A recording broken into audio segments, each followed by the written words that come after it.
Mga kababayan, ang pambansang awit ng Pilipinas. Kayang mahiling sa sinamanan, alam ng puso, sa limit mo'y buhay. Upang dinirang, kita ng pag-ibig, sa manlulupin, kita pasisigil, sa nalagang tulong sa sinulang, sa langit mong lupaw, ay nilagang tulakaw, sa pagkakalinahan, ang isang matawag mo'y nabuhay na nagtitigil, ang ituloy na parang lakay ang kanyang nagtitigil, lumalang araw kang walang pagsinta, buhay langit sa piling mo. Ang bigaya na pagkay malaki, ang mamatay ng dahil sa'yo.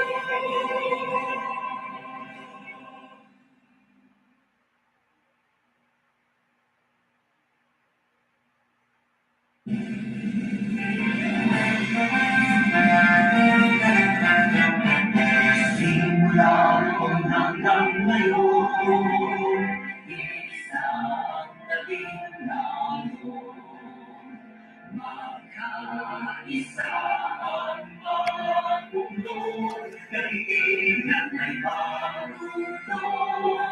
Ngayon tayo mula sa hamon ng nakaraan, hilamos ang pag-anim na lumalang. Pinangako sa puso ang paniniwala, ang limawang para sa kabataan. Magsamoy tagumpay, mula na bawis suot buhay, kapayapaan na tagumpay, ay ang pinanglakamtan.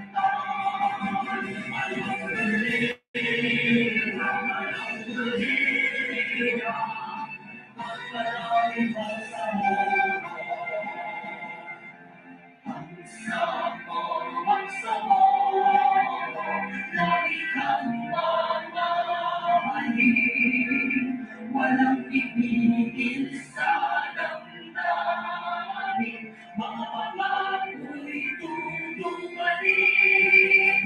Habang buhay kami sa'yo'y magpapantay, mananatili sa puso't isipan. Ang lahat umuting ay nanabuwis ng buhay, nasa piling ng may kapal. Ang samoy tagumpay, mula ng bawis suot buhay, kapayapaan na tagumpay, ay ang pinanglakamtan. Alhamdulillah, pagpalain mo sa buhay.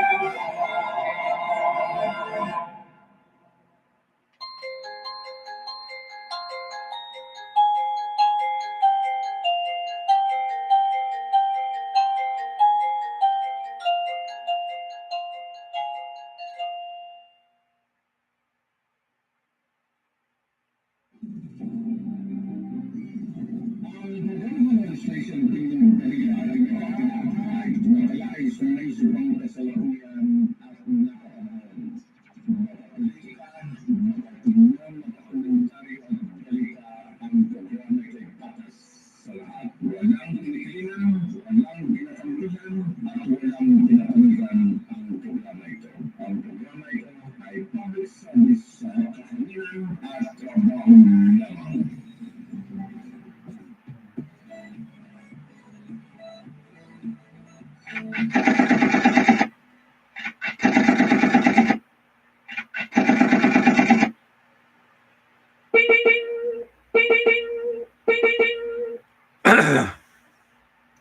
Okay, time check natin, check-in time natin, ano bang tama? Time check o check-in time? Parehas din nata yun, no? Okay, 55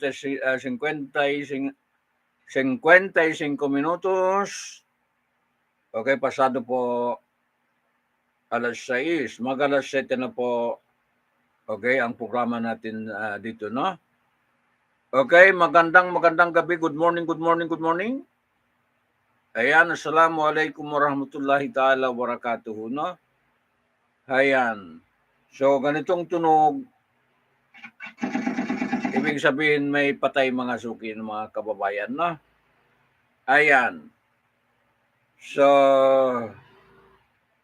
okay, ayon po sa mga independent news, okay, nagbibigay ng mga balita, okay, diyan sa bakbakan yan. Okay, meron po 13 okay, sundalo po ng Israeli po. 13 soldier ay nadali po diyan sa bakbakan sa Gaza Strip, no? Okay, paano ka hindi madali kung ginagamitan ka ng anti-tank mga kababayan, no? Okay, pinupuntriya po. Okay, ang sandyata yan ay papunta po sa mga tangke. Kaya po nadali po mga kababayan, no? Okay, dyan sa bakbakan yan, may nadali ng colonel. Okay, may nadali na lieutenant colonel. At saka yung mga mababang ranggo po mga suki, no? So, ibig sabihin po ay matindi po ang bakbakan mga suki, mga kababayan, no? Hindi lang natin makuha eksakto kasi okay, yung mga dambuhalang mga maghawak ng mga tagapagbalita ay wala kang marinig dyan. Pero pag kumuha ka katulad sa mga independent, katulad ko, okay, marami kang makuha mga suki, no? Okay, mga news online, okay, marami kang makuha balita mga suki, no? Okay. So, iyan po ang kasalukuyan nangyari po dyan sa bakbakan na yan, no? Okay, dito tayo sa Halo-Halo Special, Opinion, Balita at iba pa. Kasama sa Serbisyo Publiko, Tinig ng Mamamayan. And then, Sumbong ng Mamamayan, no? Okay, si Prime Minister Benjamin Netanyahu, okay, mag-appeal na po humingi ng tulong, okay, sa Santo Papa po ng Roma. Okay, pati sa itong US, okay, kay Macron, France, okay, kung saan na humingi po mga kababayan ng tulong. Okay, sa British, sa UK, okay, humingi na po ng tulong mga suki, mga kababayan, no? Okay, paano po mapalaya, okay, ang mga hawak pa ng militant, itong mga hostages, mga kababayan, no? Okay, grabe ang matindi po ang bakbakan mga suki, no? Okay, parang okay, yung mga militant po ay angat naman na sa bakbakan kasalukuyan mga suki, no? Okay, parang dikdikan po. Okay, ang bakbakan po diyan mga suki, mga kabag. Actually, dito sa report ito, 13 po ang sinasabi nila ay namatay po. Okay, kasundaluhan po ng Israeli forces mga suki. Pakinggan natin, no? Okay, kung makuha natin ito, para kayo na po makikinig, no? Okay, pati flight po, international flight, okay, from Abu Dhabi to Tel Aviv, okay, kinakancel po ngayon mga suki, mga kababayan nyo. So, anong ibig sabihin niyan? Ibig sabihin po, medyo matindi po ang bakbakan po dyan sa kasalukuyan, no? Ayan. Okay, makinig tayo rito. Okay, dito po. Sa umpisa tayo makinig mga suki, no? Okay, kahit audio lang, at least pwede rin po ay pumasok sa tainga natin, no? Okay, ang kasalukuyan po nangyari po dyan sa bakbakan. Okay. Courtesy po ng hindi ko nang sabihin kung sino magbigay sa atin. Okay, mga news. Okay, para naman protection nila kasi delikado po mag-cover, no? Okay, dyan sa area na 103 na po. 103 na po. Okay, mga journalists po dyan sa loob po ng Palestine, sa Gaza po, particularmente sa Gaza. Okay, ang mga nadali po mga kababayan. Wala nang pinipili mga suki, no? Okay. So, pakinggan natin ito yung latest ito mga kababayan na may nadali. Okay, sundalo po ng Israeli forces mga kababayan, no? Okay, kayo na po makinig. Ayan.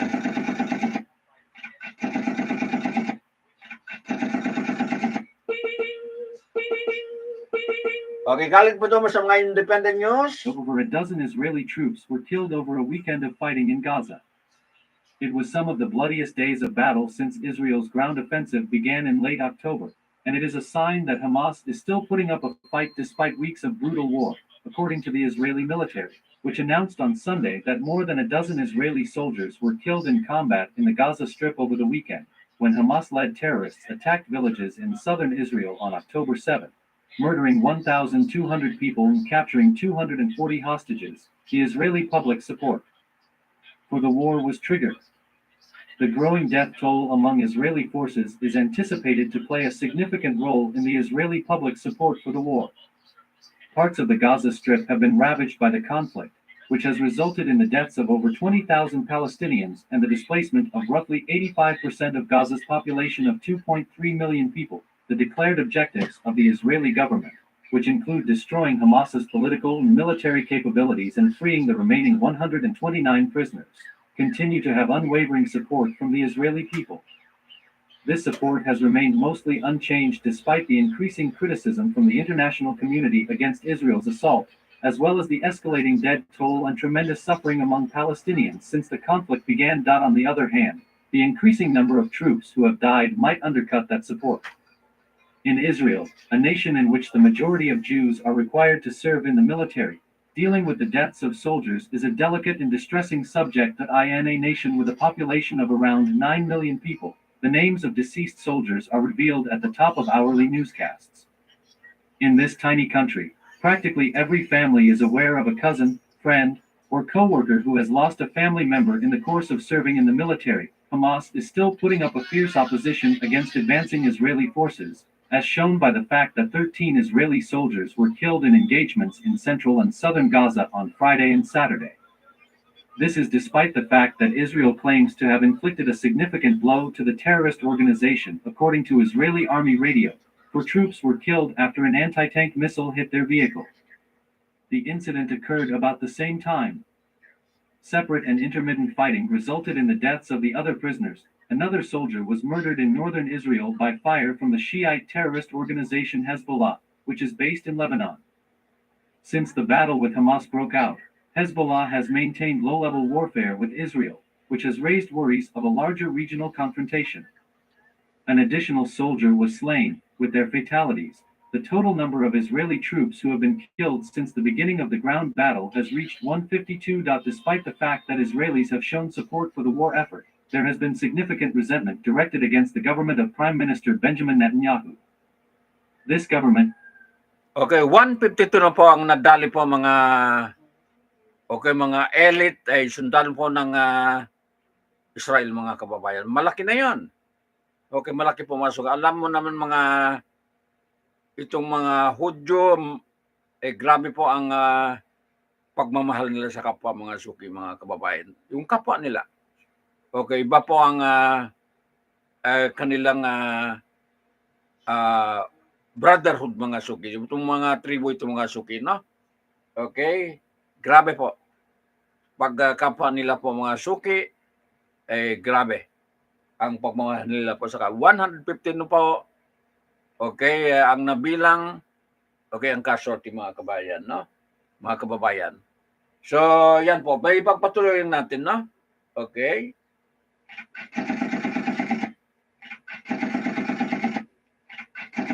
Okay, ipagpatuloy lang natin ng has been criticized by many Israelis for its failure to protect civilians on October 7th and for pushing policies that have enabled Hamas to develop power over the years. A demonstration took place in Tel Aviv on Saturday evening, with hundreds of protesters shouting, "Bibi, Bibi, we don't want you anymore." A reference... Okay, itong mga tribo ng Hudyo po, yung mga Zionists, okay, sa buong mundo, well-protected po citizen ng buong mundo mga kababayan, no? Okay, well protected. talagang pinangalagaan ng husto ito ng mga estado kung saan siya naririyan mga kababayan, no? Yung mga pogrom nila talagang ay inalagaan. Yung sinanog, ano ba yun? Sinanog. Tama ba ako? Sinanugu o sinanog. Hindi ko alam mga suki, no? Sinanugu ba o sinanog? Napakahalaga po ang mga tribu ito mga suki, no? Okay, kinonsider po ng mga kasi mga magagaling. Okay, number one po tao sa mundo mga suki, yung mga Hudyo mga kababayan, no? Okay. Kaya nga mga buhay nila kahit isa lang mahalaga po sa kanila mga suki, no? Okay. So yan. Dito katulad sa atin kahit pa libo nang namatay baliwala mga suki. Sa kanila hindi po pwede mga suki mga kababayan, no? So nadali sila 152 na ang count mga suki, no? Ayan. To Netanyahu's nickname.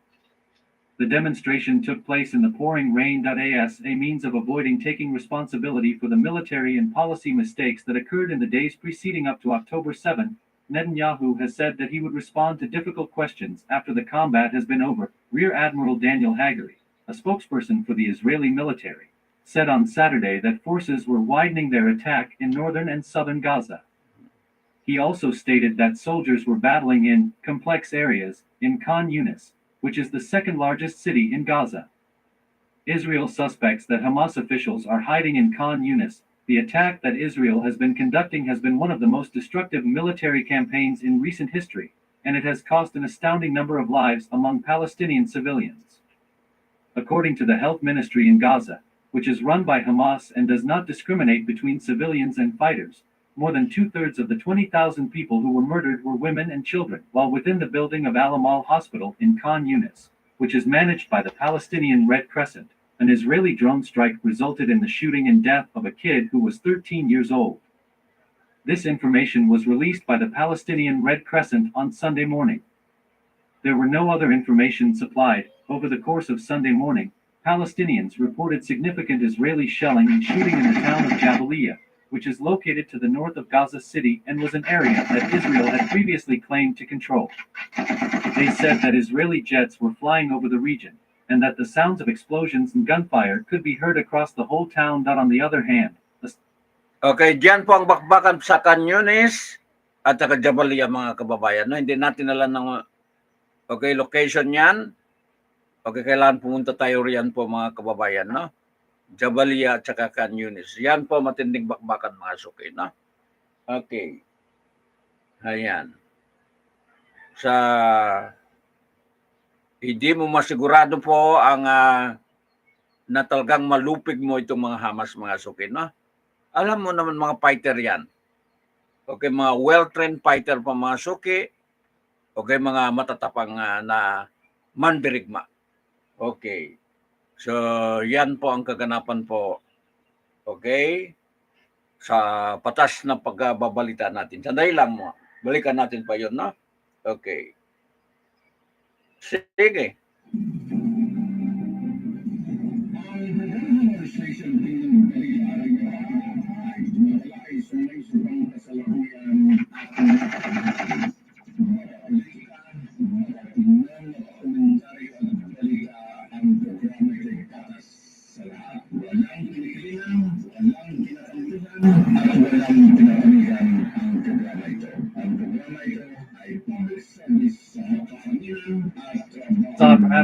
Palestine.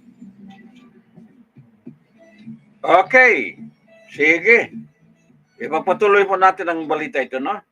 The fishermen from Jabalia said that there are intense fights and bombings that take place throughout the night. The sounds of gunfire and explosions never stopped. The witness said that on Saturday, rescue workers and medical authorities said that Israeli airstrikes on 2 houses in Gaza resulted in the deaths of over 90 Palestinians, including dozens of members of a family that spanned over many generations. The Israeli government has been subjected to significant condemnation from the international community because to the increasing number of civilian deaths, extensive damage, and worsening. humanitarian situation in Gaza, the Israeli government attributes the high number of civilian casualties on Hamas, noting the terrorists' use of tunnels in densely populated residential. Sayang ba hindi nyo makita, boses lang makita nyo, no? Okay, kung talagang full blast digital ako, okay, makikita nyo po itong mga pinapalabas ko mga suki, no? Sayang lang. Okay, mahal kasi po ang mag-digital news mga suki, no? Okay, magastos. Kukuha ka pa ng technical, okay, mga IT, mga videographer. Marami pang kailangan mga suki, no? Okay, mga editor. Okay, magastos. Okay, and then nakirmit man. Okay, nakirmit po ang dapat kasi may mga mag-sponsor, no? Okay, pero nakirmit, kuripot ba? Okay. Kaya dito na lang tayo muna sa sound lang. Okay. Saka na tayo pupunta ron po sa digital. Sayang, hindi nyo makikita. Areas. Since the 7th of October, Israel has carried out hundreds of airstrikes. Although it has mostly refrained from reporting on particular incidents, Israel has said that it has killed thousands of Hamas fighters, including around 2,000 in the previous 3 weeks since extending its attack to southern Gaza. However, it has not provided any proof to support this claim. It will include removing Hamas' huge... Wala kang makita image eh. Yun ang problema po. Wala kang makita image eh. Magsabi ka lang ng ganon. Kaya yun ang iniwasan natin sa balita, no? Pag wala kang makita image, hindi mo ma-prove. Okay, kung ilan ang namatay po mga suki, dapat mapakita, no? Yun po ang importante po. Facts. Okay, sa pagbalita mga kababayan, no? Mag-speculate ka lang, sabi mo ganito, and then wala kang ma-prove, hindi po yun, hindi po tama pagbabalita, no? Okay, speculation yun. Okay, so you continue lang mga kababayan, no? Yeah. Iranian tunnel network and eliminating key Hamas commanders, according to the statement. The leaders of Hamas have said that this operation might take many months to complete. The increasing number of dead on both sides occurred only a few days after the United Nations Security Council issued a resolution that was watered down and called for the immediate delivery of humanitarian supplies to hungry and desperate Palestinians, as well as the release of all captives. However, the resolution did not call for a cease-fire in the immediate aftermath of the United Nations decision. It was not immediately obvious how and when the delivery of help would be cranked up. 2 crossings are used for the entry of trucks: Rafah, which is located on the border with Egypt, and Kerem Shalom, which is located on the border with Israel.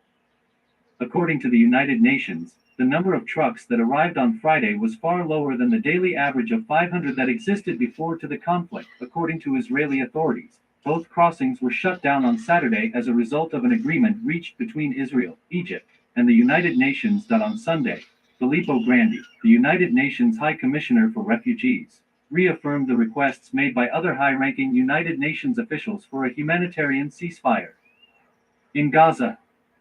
This would make it possible for supplies to be delivered and would also assist in the release of captives. According to what he wrote on X, the only way forward is to stop a humanitarian ceasefire in Gaza in order to ensure that aid is delivered to those who are in need, that hostages are freed, that additional displacement is avoided, and most importantly, that the devastating loss of lives is avoided. Additionally, Israel supporters in Europe have increased their chorus of demands for an end to the conflict.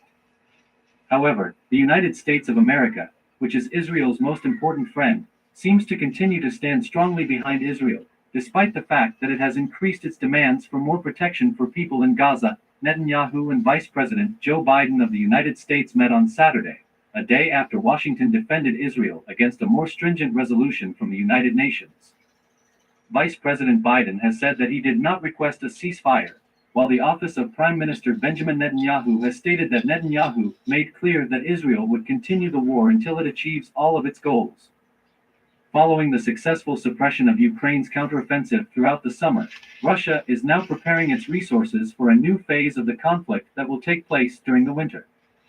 This new phase may entail Russia attempting to expand its gains in the east and deliver heavy blows to the important infrastructure of the respective nation. Vladimir Putin, the president of Russia, seems to be expecting that the persistent military pressure, together with shifting political dynamics in the West and a worldwide emphasis on the conflict between Israel and Hamas, would reduce support for Ukraine in the conflict that has been going on for over 2 years and compel Kiev to give in to Moscow's demands. In a recent analysis, Tatiana Stanovaya, a senior fellow at the Carnegie Russia Eurasia Center, provided the following statement.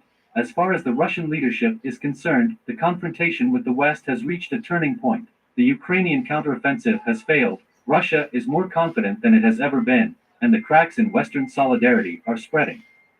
An assistance package for Ukraine has been stuck in the United States Congress because Republicans are adamant on attaching any further funding to improvements in border security between the United States and Mexico, which Democrats are opposed to.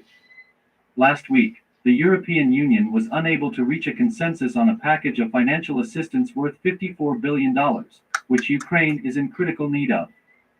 Whew.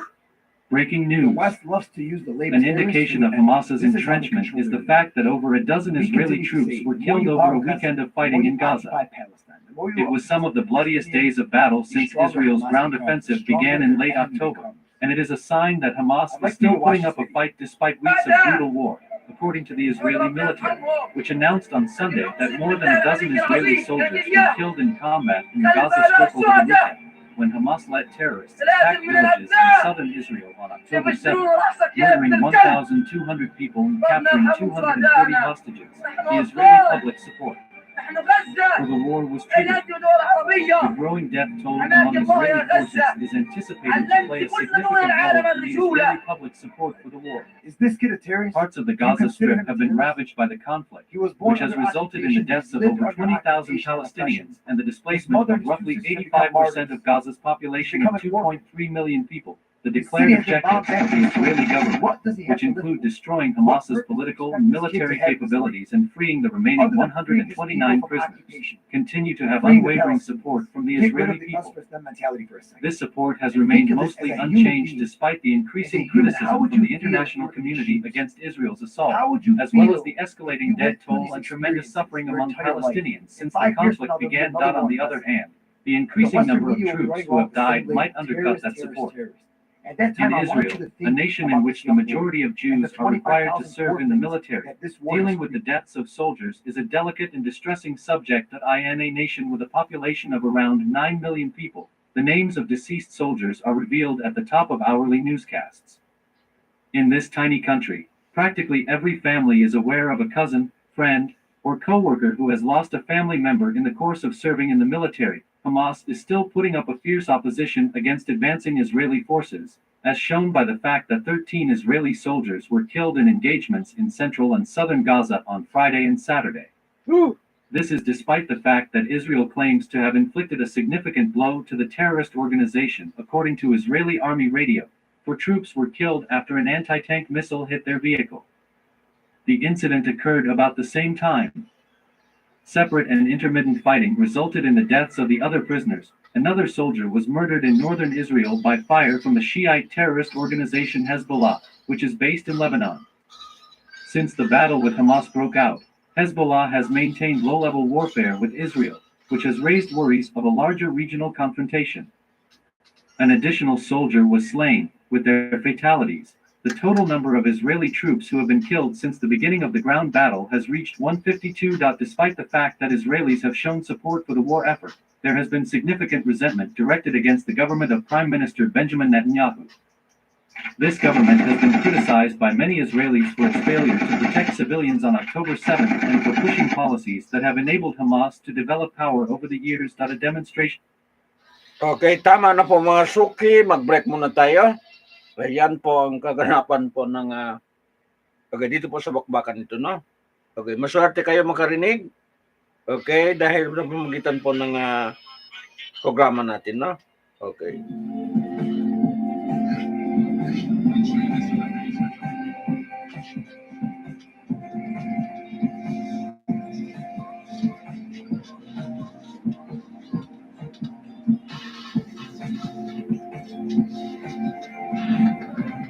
Marcos na yung equality. They will say, you must be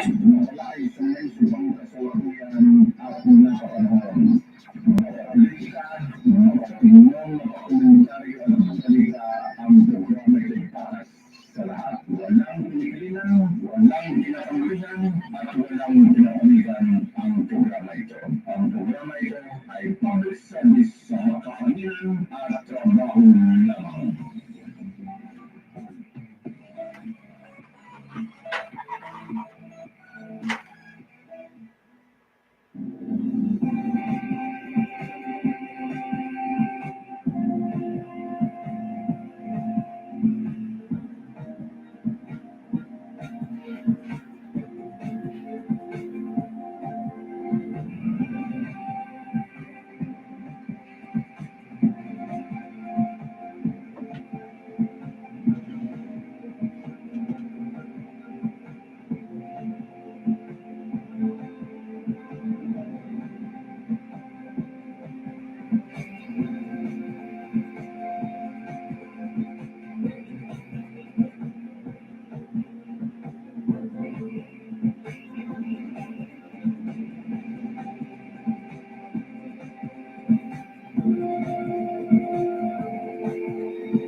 David, I want you to took place in Tel Aviv on Saturday evening, with hundreds of protesters to think about just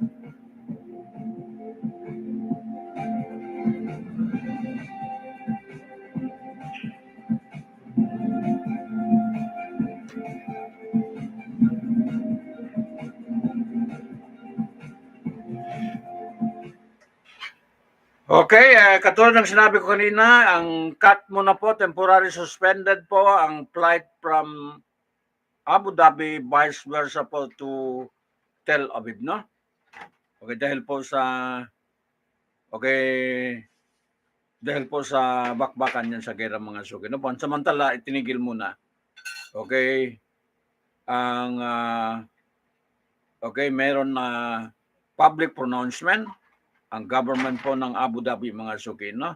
United Arab Emirates. So, yan po ang mga nakuha natin po na mga latest balita, no? Okay, so meron ako binabasa mga suki kanina, no? Okay. Kaya nga medyo stop muna ang pag-news ko sandali lang. Okay, ito po. Okay, punta tayo sa local tungkol po naman sa human rights kasi International Human Rights Celebration nata ngayon, no? Okay, so basahin po natin. Okay, tayo ay tumulong po sa kapayapaan, no? Okay, sa pamagitan po pagbasa natin mga balita po galing sa mga Okay? Lalo na po sa United Nations, no? Okay. So ito ay basahin mo natin. Nanggaling po sa Region 12. Okay? Meron silang team. Itong karapatandaan. 2.0. Okay, December 16 hanggang 30 po ng Disyembre, no? 2023. Okay, magbasa, matuto, at manalo. Mapapaligsahan pala ito, no? Okay, para sa petsang December 16 at hanggang 30, 2023 ng ating karapatandaan 2.0 ating gunitain ang International Human Solidarity Day. Ulitin ko, no? Okay, gunitain, okay, ang International Human Solidarity Day 2023. Ang International Human Solidarity Day ay isang taunang pagdiriwang ng na nagbibigay din okay sa kahalagaan ng pagkakaisa, no? Okay. Okay, pagtutulungan at pagbabahagi ng responsibilidad okay sa pagtugon okay sa mga pandaigdigang hamon. Ito ay nagsisilbing paalala okay na sa pamagitan ng pagtutulungan okay sa pagkakaisa okay maaari tayong lumikha ng isang mas mabuting mundo okay para sa lahat okay at makamit ang mga karaniwang layunin kabilang na ang kapayapaan. Number 1 na mga suki ay support ako rito. Okay, so, kabilang ang kapayapaan, katarungan, panlipunan, at napapanatiling pagunlad ng mga mamayan, mga suki, no? Dapat maunlad tayo. Okay. Ang International Human Solidarity Day 2023, ang International Human Solidarity Day ay isang araw upang isulong ang isang pakiramdam okay ng ibinahaging sangkatauhan at hikayatin ang mga individual, komunidad at mga bansa okay na magsama-sama upang harapin ang anong harapin? Ang mga okay na panahong pangdaigdigang issue okay itinampok nito okay ang paniwala na ang ating mga samang-samang pagkilos ay maaaring magkaroon po ng positibong epekto okay sa mundo. So makisali tayo rito mga suki, mga kababayan, no?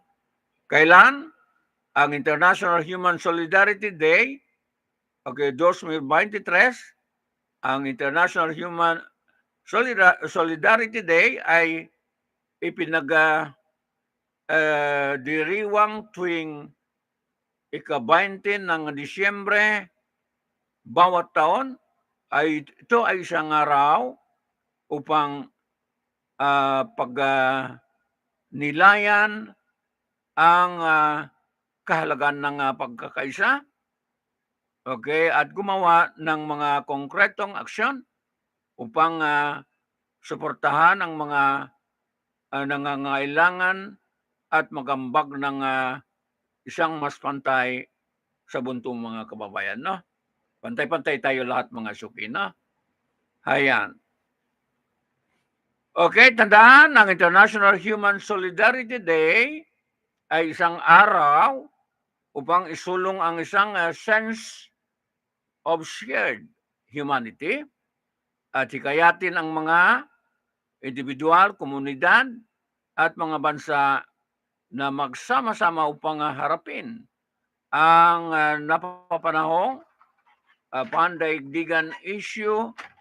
Okay, itinampok ito at paniniwala ng ating mga samang-samang pagkilos ay maaaring magkaroon ng positibong epekto sa mundo, no?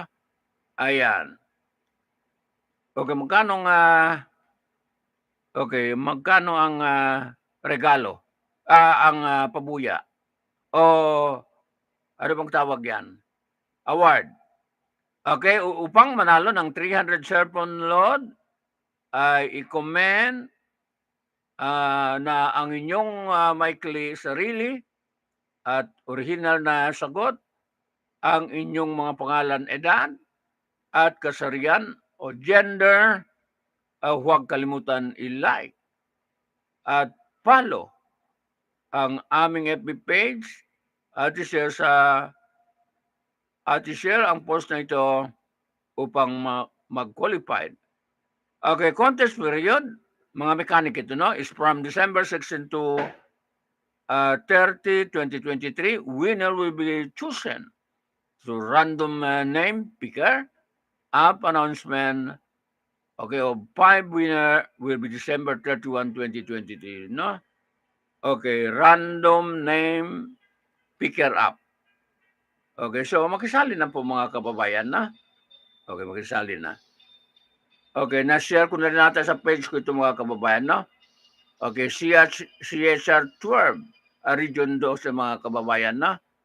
Okay, ang gumawa ng patimpalag ito, no? Pasensya ko magbasa ko kasi magsama na po ng letter po sa aking pagbasa, no? Kung meron lang ako ng writer, and then palakihin po yung letra, ay okay, sana pagbasa natin, no? Pero magsama na po ang letter pag binasa ko mga kababayan, no? Ayan. Sige. Ito po. Hindi. Ogera yun na ito. Ayan po. Ang oras natin ay, anong oras na? 32 minutos. Pasado po alas 7. So ito muna tayo, no? Okay.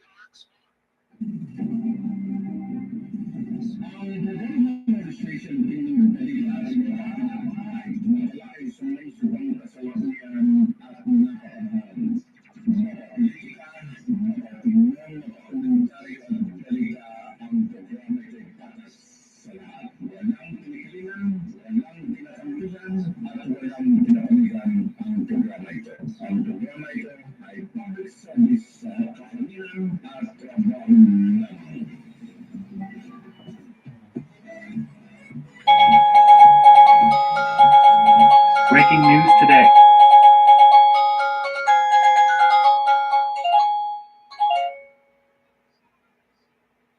Ayan. Okay, breaking today, Israel is under pressure from both United Kingdom and the United States to halt its assault on Gaza, mga suki, no? Kaya pa ba nyo makinig ito? Okay, tubukan natin, no? Israel is under pressure from both the United Kingdom and the United States to halt its assaults on Gaza. Netanyahu is unwavering in his commitment to destroy Hamas, despite the fact that the number of deaths in Gaza has surpassed 20,000. One of Israel's previous prime ministers has warned that the United States and the United Kingdom would put pressure on Israel to end its fight against Hamas. Ehud Olmert has sent a warning to Benjamin Netanyahu, the current prime minister of Israel, informing him that the Western friends of Israel would no longer be able to bear the price in their respective nations for the war in Gaza. During the time that Israel has been conducting military operations in the enclave, more than 20,000 Gazans have been murdered. This occurred after Hamas was responsible for the deaths of 1,200 Israelis on October 7. The Israeli government was strongly encouraged by Mr. Olmert to agree to a ceasefire with Hamas in order to free Israeli captives and put an end to the fighting. The following is an excerpt from an article that he wrote for Haaretz. The state of Israel now faces the choice between a ceasefire as part of a deal that may bring home the hostages in the hope that most of them are alive, and a ceasefire with no deal, no hostages, no apparent achievement, with a total loss of the remnants of international public support for the State of Israel's right to exist without terror threats from murder organizations. All of our closest friends, headed by the United States of America, England, France, and Germany, will be the ones to compel us to cease all wars. They will no longer be able to suffer the price that they pay in the eyes of their public in light of the gap that exists between the absence of a military settlement and the continuing of combat while carrying the expenses of humanitarian assistance, the repercussions of which they will not be willing to face. In addition to providing Israel with diplomatic and military backing, Vice President Joe Biden recently issued a warning to Israeli Prime Minister Benjamin Netanyahu that his country's indiscriminate bombing poses a threat of losing support for Israel among the international community. This week, however, Netanyahu reiterated his commitment to go on with the war with his previous statements that he continued by saying, "It will continue until Hamas is destroyed, until victory, until all of the goals we set are met, destroying Hamas, releasing our hostages, and removing the threat from Gaza. Anyone who thinks we will stop is unmoored from reality," he said. "We are bombarding Hamas with fire, and it is hellfire. Every single Hamas terrorist, from the very first to the very last, is in danger of dying. They only have two choices, either they cave in or they perish." On the other hand, Mr. Olmert is of the opinion that Israel will not be able to accomplish its goal of destroying Hamas. Additionally, he said, "Gaza is collapsing, thousands of its citizens are sadly paying with their lives, thousands of Hamas fighters are being killed with joy, but the destruction of Hamas will not be accomplished. Hamas will continue to be a very weak, beaten, and bleeding force regardless of whether Yahya Sinwar is discovered or lives a brief life in hiding until he, Mohammed Deif, and their colleagues in the leadership of Hamas are destroyed." On the other hand, it will continue to stand on the border of Gaza. Therefore, in light of the fact that this is the accurate appraisal of the situation, we need to be ready for a change in course. I realize this may be unpopular. In the atmosphere of incitement, bravado, and arrogance characterizing the conduct of this government and its head, one must not shy away from saying things which are not obvious but are necessary, out of a sense of national responsibility. According to the chief executive officer of a United States contractor that was responsible for the construction of one of the projects, this war is exacting a terrible toll on human lives and the infrastructure of daily life that will be felt for decades to come. The bombing assault that Israel has been conducting on Gaza since the terrorist acts carried out by Hamas on October 7 has reportedly resulted in the destruction of at least 5 projects that were sponsored by American taxpayers. One of these projects was the rehabilitation of a sports facility in Palestine that was both one of the oldest and biggest in the country. The renovation, which might have cost as much as $519,000, included the installation of brand new tennis, basketball, and volleyball courts, as well as a soccer field, a jogging track, and accessible restrooms. As a result of the battle, it seems that the roof of the Gaza Sports Club has been entirely destroyed, according to satellite images that were acquired by the Associated Press. The AstroTurf field was smashed to pieces as a result of the weight of enormous tanks. A number of infrastructure projects in Gaza, including the sports club, have been constructed by ANRA, a contractor from the United States. The CEO of the company, Sean Carroll, has described the company's demise as a terrible tragedy. The following is an excerpt from what he had to say: "This war is exacting a terrible toll on human lives and the infrastructure of daily life that will be felt for decades to come. On the basis of satellite photos alone, it is difficult to determine the precise source of the damage that can be observed in the photographs. There are reports and official sources that have confirmed Israeli military assaults near projects in Gaza that are supported by the United States. However, it has been stated that Israeli bombings in Gaza have, for the most part, avoided big infrastructure projects that were supported by the United States. As of this moment, the United Nations has determined that the conflict has resulted in the destruction or damage of almost 40,000 buildings. Over $7 billion worth of development and humanitarian assistance has been spent by the United States government in the West Bank and Gaza since the establishment of a mission by the United States Agency for International Development 20 years ago.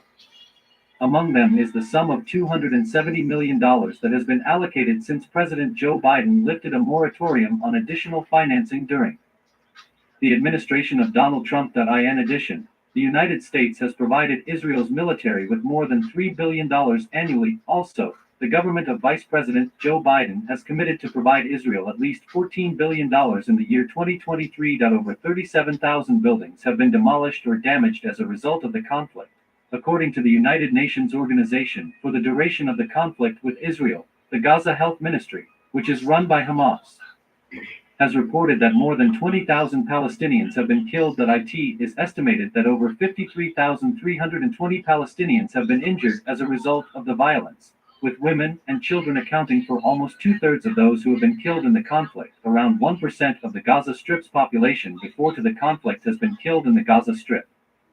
Since the crisis started with a surprise onslaught by Hamas on October 7, over 85% of Gaza's population has been forced to flee their homes. Over the last 11 weeks, the Israel Defense Forces have said that they had eliminated 7,000 Hamas fighters. In addition, it has implicated Hamas in the civilian casualties, claiming that the organization operates in densely populated regions. Both Israel and Hamas have been put under pressure to reach an agreement on a ceasefire.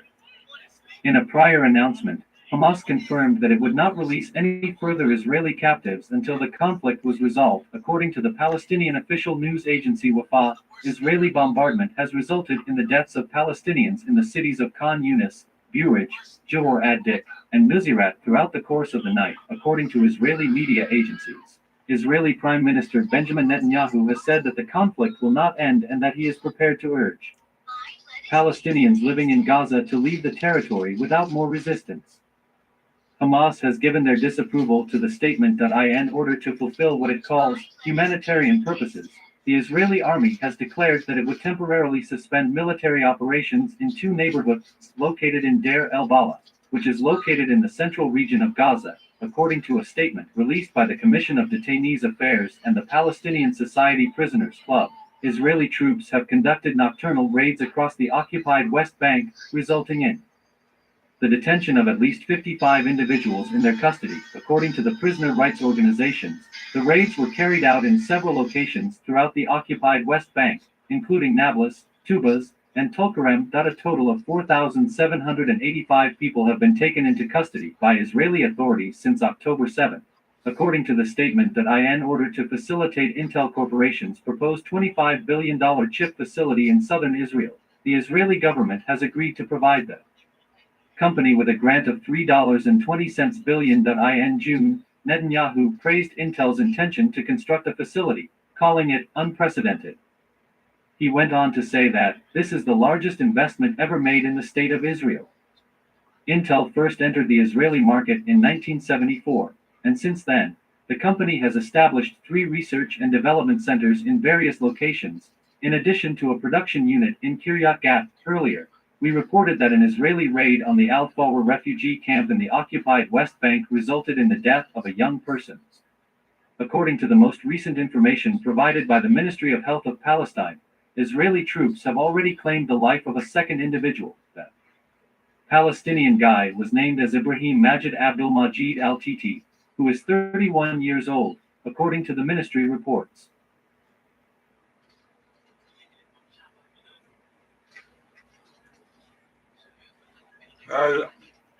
Sandali lang, may laman ng bunga ako na. Kumain ako, sandali lang. Okay. Ito muna.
Okay.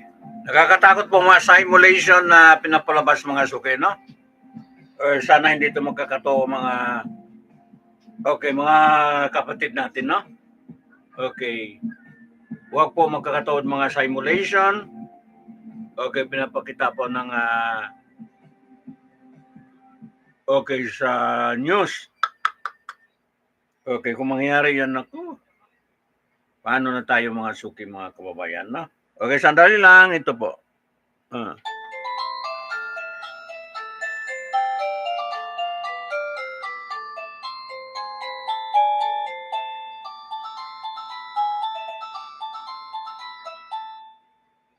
Okay.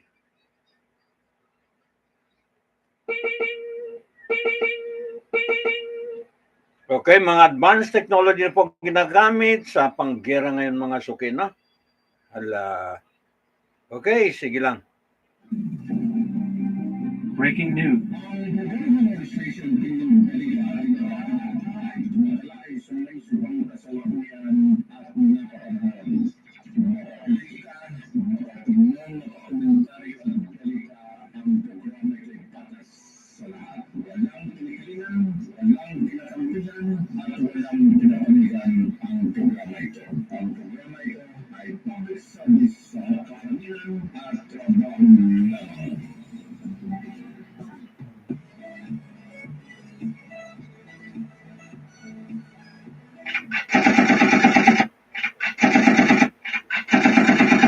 Okay, according po, galing po sa independent news, close to 9,000 children killed in most brutal ways.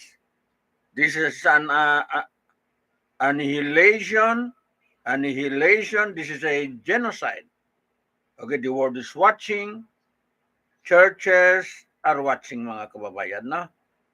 Okay, sino to? Si Pastor. Okay, Pastor Monto Isaac. Isaac, head of the Evangelical Lutheran Church in Bethlehem and Beit Sahuro, speak about the Gaza tragedy, no? So, pastor po magsalita. Pakinggan na natin itong pastor ito. It should have been a time of joy. Instead, we are mourning. We are fearful. More than 20,000 killed. Thousands are still under the rubble. Close to 9,000 children killed in the most brutal way. Day after day, 1.9 million displaced, hundreds of thousands of homes destroyed. Gaza, as we know it, no longer exists. This is an annihilation. This is a genocide. The world is watching. Pastor ito, no? Watching. The people of Gaza are sending live images of their own execution. We are tormented by the silence of the world. Mga Leaders of Palestinian the ito. so-called free lined up one after the other to give the green light for this genocide against a captive population. It calls for us Palestinians now to go to Egypt, maybe Jordan. Why not just the sea? This war has confirmed to us that the world does not see us as equal. Maybe it's the color of our skin. So they say, if it takes killing 100 Palestinians to get a single Hamas militant, then so be it. We are not humans in their eyes. I continue to ask, how is the killing of 9,000 children self-defense? I feel sorry for you. We will be okay.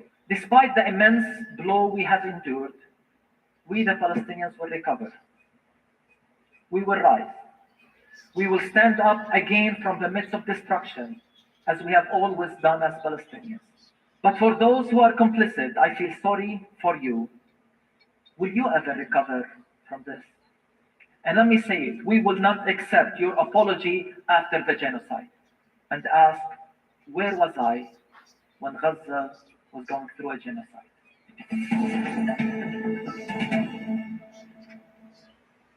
Buhay pala. Hello, assalamualaikum. Christ, Pastor ito, no? Pastor po yung magsasalita yon, mga suki.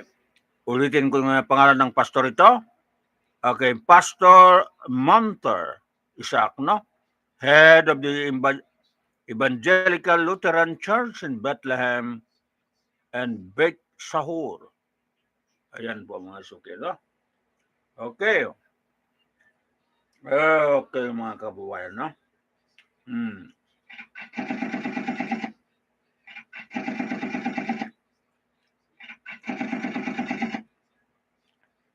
Okay, hindi na ako makabasa po ng national news. Naubos na po ang oras ko. Okay, babalik tayo sa hapon po mga kababayan. Ito na po mga kasuki, no? Ayan.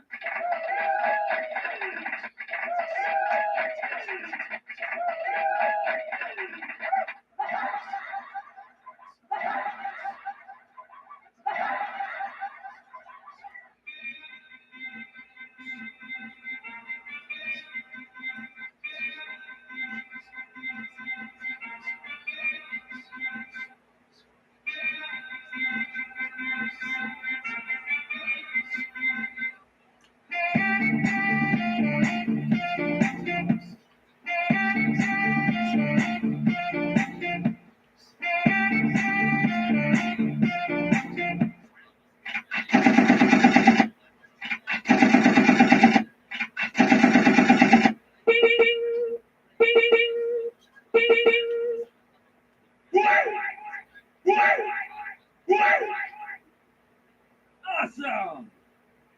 Awesome! Awesome! Okay, binabati po natin bago ko mag-close, binabati po natin mga mag-attend po ng media group. Okay, ng Bangsamoro Press Corps. Okay, mamayang hapon, no? So, wish them na okay, magtagumpay sila, no? Tender po yan ng Bangsamoro government. Okay, para sa mga Hanay, grupo po ng mga taga-pagbalita po ng particularmente itong sa minority, okay, Bangsamoro region mga suki, no? Okay. Ayan po mga suki, no? Mabuti tayo rito masaya, hindi po katulad ng media po diyan po sa loob ng Gaza, no? Sa loob ng Palestine. 103 na po ang nadali. Okay, sa ngalan po, pagserbisyo po, okay, sa publiko mga kababayan, no? Okay, dapat ang gawin natin ay silent prayer na lang. Okay, para sa kanila, okay, namatay po dahil po sa pag-report. Okay, duty po. Okay, sa kanilang tungkulin po diyan po sa Gaza Strip, no? Okay, 103 na. So tayo ay kahit lang mga puso natin, okay, mag-silent prayer tayo po para sa kanila mga kababayan, no? Okay, dua ba? Dua natin. Sige, silent prayer tayo, no?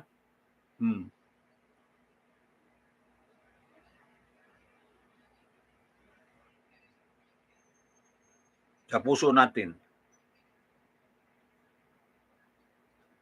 Okay, naintindihan yun ng Allah subhanahu wa ta'ala. Kahit puso lang natin gumalaw, okay, yung tinatawag atay natin, maintindihan po ng Allah ta'ala yun, no? Okay. Okay, mga kababayan, tapos na ang balita, sobra-sobra na. Okay, paalam tayo rito sa programa. Consolidated news natin.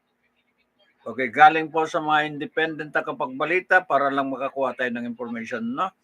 Okay, diyan po sa bakbakan yan. Hindi po natin pwede lubayan, no? O dapat i-monitor natin po ang mga kaganapan, no? Okay, patindi po ang bakbakan. Okay, kaya hindi po inamin ng Israeli government kasi may mga patayan po sa ground. Okay, hindi po, wala pong aamin dyan, no? Okay, sa oras ng bakbakan, okay, wala pong aamin dyan yung mga casualty.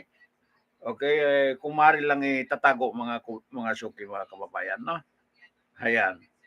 Pero nakita natin sa mga footage, yung anti-tank na yan, okay, hinahawakan ng mga fighter, okay, mga lumalaban po sa pinuntirya po sa mga, okay, sa tanki, durog talaga, no? Durog talaga. Hindi po makaligtas pag tumama po sa tangke ang mga anti-tank yan mga kababayan, no? Malalakas. Durog talaga. Patay ka talaga. Kung nandoon ka sa loob ng tangke, patay ka, hindi ka makaligtas. Ganon po katindi. Ayan. Durog ang mga infrastructure. Okay, dyan po sa Gaza Strip. Okay, pero durog naman mga tangke po pag tinamaan po ng armament po ng mga itong mga resistant, tinatawag resistant, no? Mga revolusyonaryo. Okay. Okay, si Prime Minister Netanyahu humingi na po sa mga sa Papa ng Roma tungkol po sa mga hostage, no? Hindi pa nabitawan, hawak pa po ng mga Hamas. Okay? Yung mga hostage, mga kababayan, no? May 100 pa yan. 140 pa ba yan? Okay, dala-dala po ng Hamas. Resistant mga suki, no? Kawawa talaga. Oh. Okay, yung imagine mo lang ikaw sa kalagayan mo. Okay, nasa hostage ka ganyan. Mahirap mga suki, no? Okay, para sa akin, mabuti na mamatay na lang ako. Okay, hindi na ako dumaan po sa ganyan mga pahirap po. Okay? And then, kasabay po ng bakbakan, no? Hindi na. Para sa akin, mabuti na lang mamatay ako mga suki, no? Okay, tanggap ko na kaysa pahila-hilahin ako. Okay, hindi kaya mga suki, no? Ayan. Sobra po kahirap yun. Pahirap po sa mga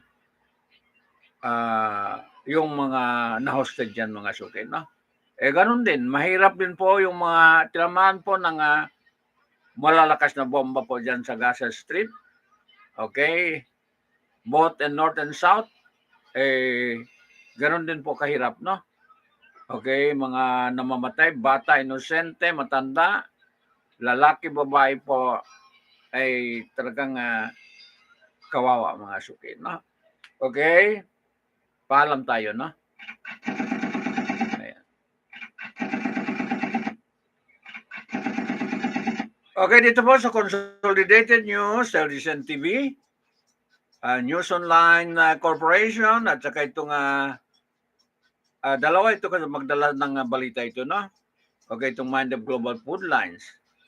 Okay, mag-suporta para lang makaproduce ng balita mga suki, no?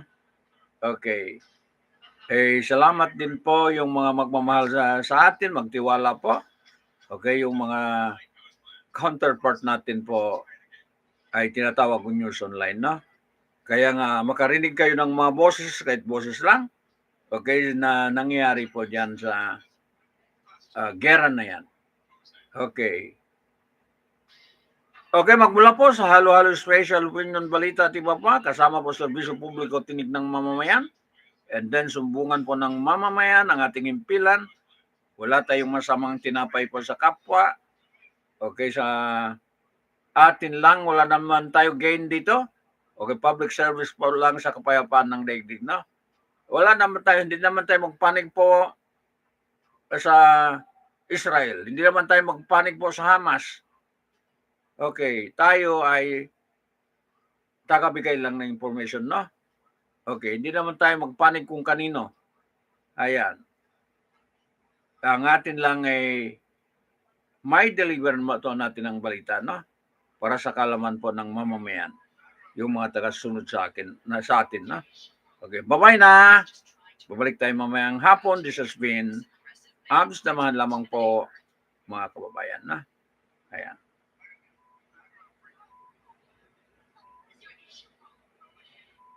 Ang Gobyerno Administration Bill ng Balita ay tumatala ay sumaysubang kasalukuyan at nagkakabahan. Mga politika, mga opinyon, mga komentaryo at politika ang programa ito'y patas sa lahat. Walang pilipinan, walang ginakamigan, at walang ginakamigan ang programa ito. Ang programa ito ay public service sa makakamilan at trabaho lamang.